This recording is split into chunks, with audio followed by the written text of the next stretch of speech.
In this video, we show you how to get started with Excel Power Pivot to create QuickBooks reports using Qube. We are assuming that you have properly implemented Qube and that you have successfully synced your data a first time. We have over 200 examples in the Qube configuration tool for 6 different applications, including Power Pivot. Each Power Pivot workbook uses one of our 35 data models to get you started out of the box. A data model is a complete cube of information covering a specific QuickBooks topic or business subject. As opposed to a third-party ODBC connector which requires learning about tables, relationships, mapping documents, and QuickBooks data dictionaries, Qube has everything put together with dozens of additional measures and hundreds of additional measures in Power Pivot or Power BI. Many are unique and all-encompassing, such as sales, purchases, inventory, payroll, and job cost details. A good number of our data models deal with various options for financial statements and things like cash flow and trial balance activity. And then some are accountant-based, such as general ledger detail and profit and loss detail and fixed assets. There's a video link below where we discuss the data models in more detail. For now, the thing to remember is that one data model does not depend upon another, and you would never tie one to another unless you were trying to do something that QuickBooks does not do or store underneath the hood.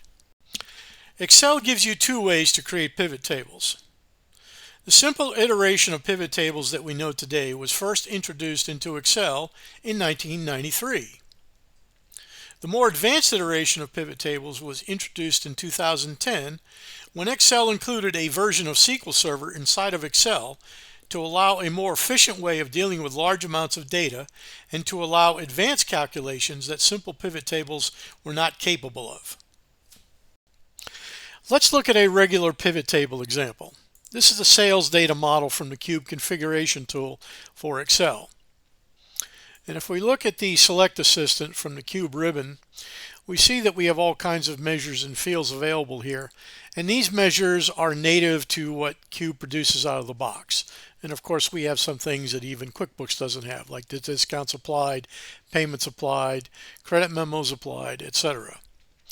The one thing that you can do in a regular pivot table is you could sit here and filter out for a particular time period. But what you can't do is you can't create various sales amount columns where it says this year to date, last year to date, last month to date. You can't have those there simultaneously. The only thing that a regular pivot table allows you to do is use something called a calculated field. And all you can really do here are simple, add and subtract type of calculations. You can't do a very complex if statement because that's not how a pivot table thinks. This is the same sales data model in Qube, except this time we're using Power Pivot. If we look at the list of measures we have available, we literally have hundreds more than what we had in a regular pivot table.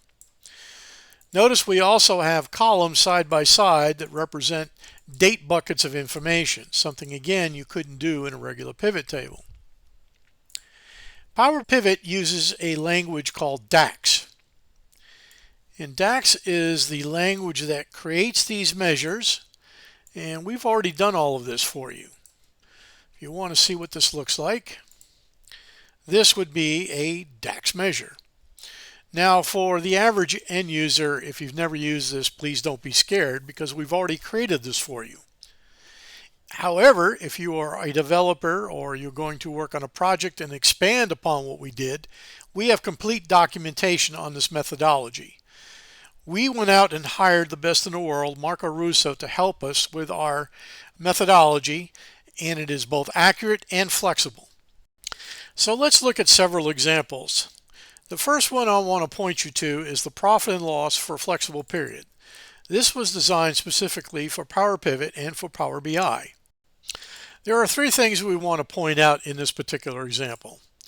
First, it has to do with hierarchies. We have put in measures and mechanisms so that when you drill down on a chart of accounts, you can do it in several ways, name or name description, just like you do in QuickBooks, but it will always look pretty every time you drill down or drill up. Second thing we want to point your attention to are what I call buckets. These are buckets by date. And then we also have the comparisons, right? We have the comparison measures here. So you can look at current quarter, to date, budget, forecast. And then lastly, we can look at something side by side. So we have measures that are designed for that. They're called pattern measures. And you will see that these are prefaced with a little calendar in here. This is the QuickBooks Job Cost Details data model for PowerPivot. Each one of these tabs contains a report that also exists in a regular pivot table.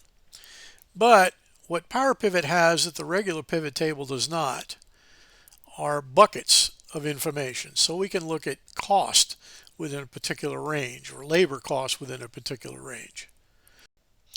There are several hundred of these measures, none of which are available in QuickBooks. So this section is for advanced users. Let's see where the data comes from. This is all based upon Power Query. And you notice that we have steps applied for each one of the tables. In many cases, we will choose columns that are most obvious for pivot tables, and then we will rename them to something that is a little more friendly. So if you were to look at the advanced editor, you can see exactly what we've done here. And we've also done some things for the date. So you can see that we've narrowed the scope of the date table that matches what the size of the fact table is. And we've added a number of calculations to make comparison of years or fractions of years to be completely accurate. Let's close out the underlying Power Query data model. And let's go to the Power Pivot data model. Let's go to Diagram View. We'll see that we have one fact table and we have multiple dimensions surrounding that. And this is a traditional data warehouse star schema layout. And the fact table contains measures.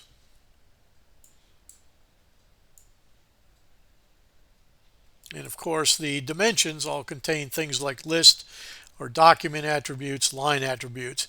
But again, everything is put together for you, and there's only one way to put it together.